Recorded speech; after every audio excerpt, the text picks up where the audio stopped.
ಎಲ್ಲರಿಗೂ ನಮಸ್ಕಾರ. ನನ್ನ ಹೆಸರು ವೇದ್ಯ. ನಾನು UKG ತರಗತಿಯಲ್ಲಿ ಓದುತ್ತಿದ್ದೇನೆ. ನನ್ನ ಶಾಲೆ ಹೆಸರು ಐಪ್ಲೆ ಐಲ್ಯಾಂಡ್. ನನ್ನ ಶಾಲೆ ಶಿಕ್ಷಕಿ ಹೆಸರು ಮೀನಾ.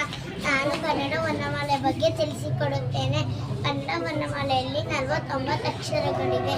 ಇವುಗಳ ಕ್ರಮಬದ್ಧ ಜೋಡಣೆಗೆ ವರ್ಣಮಾಲೆ ಎನ್ನುತ್ತೇವೆ. ವರ್ಣಮಾಲೆಯಲ್ಲಿ 3 ವಿಧಗಳಿವೆ. ಅವುಗಳೆಂದರೆ ಸ್ವರಗಳು, ವ್ಯಂಜನಗಳು, ಯೋಗವಾಕ್ಯಗಳು. ಮೊದಲನೇದಾಗಿ ಸ್ವರಗಳು.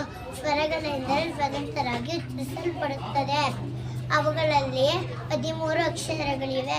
ಅವುಗಳೆಂದರೆ ಅ ಆ, ಇ ಈ, ಉ ಊ, ಋ, ಎ ಏ, ಐ ಒ ಓ, ಔ. ಎರಡನೇದಾಗಿ ವ್ಯಂಜನಗಳು. ವ್ಯಂಜನಗಳೆಂದರೆ ಸ್ವರಗಳ ಸಹಾಯದಿಂದ ಉಚ್ಚರಿಸಲ್ಪಡುತ್ತದೆ. ಅವುಗಳಲ್ಲಿ 34 ಅಕ್ಷರಗಳಿವೆ.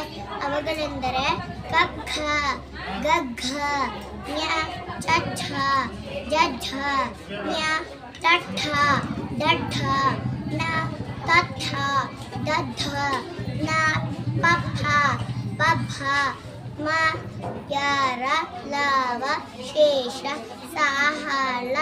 ಮೂರನೇದಾಗಿ ಯೋಗವಾಕ್ಯಗಳು. ಯೋಗವಾಕ್ಯಗಳಲ್ಲಿ 2 ಅಕ್ಷರಗಳಿವೆ. ಅವುಗಳೆಂದರೆ ಅಂ ಅಹ. ಧನ್ಯವಾದಗಳು.